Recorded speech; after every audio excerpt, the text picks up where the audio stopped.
কোরবানি কার নামে হবে?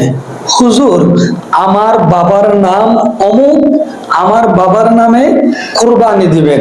হুজুর, আমার ভাইয়ের নাম এটা, আমার ভাইয়ের নামে কোরবানি দিবেন। কোরবানি মূলত কার নামে হবে?